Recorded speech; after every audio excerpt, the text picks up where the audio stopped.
आज सुट्टीचा दिवस. आता एक दिवस आपल्यासाठी जगायचं.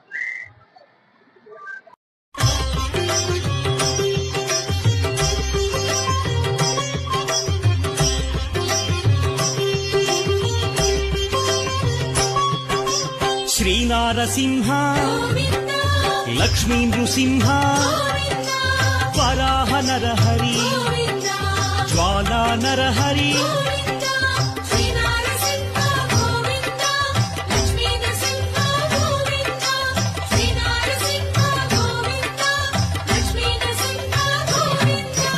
आपद्बान्धव अनाथ रक्षक प्रह्लाद वरद पावन मूर्ति